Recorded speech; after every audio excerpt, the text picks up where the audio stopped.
लालची बेटी गांव में एक बूढ़ा किसान रामलाल अपनी बेटी राधा के साथ रहता था।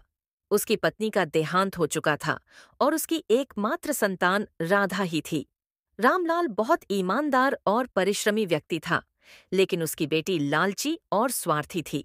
वह हमेशा दूसरों की चीजों पर नजर रखती और चाहती कि उसके पास सबसे अच्छा हो। रामलाल के पास एक छोटा सा खेत था, जिससे वह किसी तरह अपनी आजीविका चलाता था। वह दिन रात मेहनत करता, लेकिन राधा को यह सब पसंद नहीं था। उसे आराम की जिंदगी चाहिए थी। वह सोचती कि किसी तरह से उसे ढेर सारा पैसा मिल जाए ताकि उसे कोई काम न करना पड़े। भाग्य का खेल एक दिन रामलाल ने अपनी बेटी को समझाते हुए कहा, बेटी, मेहनत ही सच्चा धन है। बिना मेहनत के कुछ नहीं मिलता। लेकिन राधा ने उनकी बात को अनसुना कर दिया। एक दिन गांव में एक साधु आया।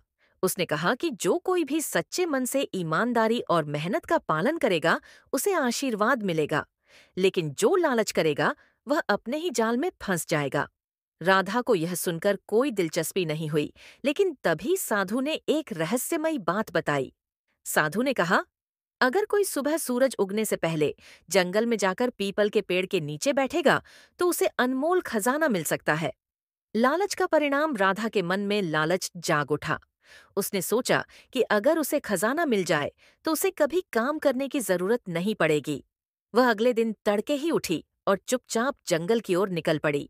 वह तेजी से चलते हुए पीपल के पेड़ के पास पहुंची और बेसब्री से इंतजार करने लगी। जैसे ही सूरज उगने लगा, अचानक जमीन हिलने लगी। राधा डर गई, लेकिन तभी जमीन फटी और एक बड़ा सा संदूक उसके सामने आ गया। वह खुशी से झूम उठी।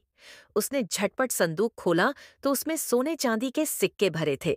राधा की खुशी का ठिकाना न रहा। वह जल्दी से सारे सिक्के बटोरने लगी, लेकिन जैसे ही उसने अधिक सिक्के उठाने की कोशिश की, संदूक का ढक्कन अचानक जोर से बंद हो गया और उसके हाथ उसमें फंस गए। वह चीखने चिल्लाने लगी, लेकिन कोई उसकी मदद के लिए नहीं आया। देखते ही देखते संदूक जमीन में समा गया और राधा भी उसके साथ गायब हो गई। शिक्षा जब रामलाल को इस बारे में पता चला, तो वह बहुत दुखी हुआ। उसने गांव वालों को साधु की बात सुनाई और कहा, लालच का अंत हमेशा बुरा ही होता है। अगर राधा ने मेहनत से जीवन बिताने की सोची होती, तो वह आज हमारे साथ होती। गांव वालों ने भी इससे सीख ली।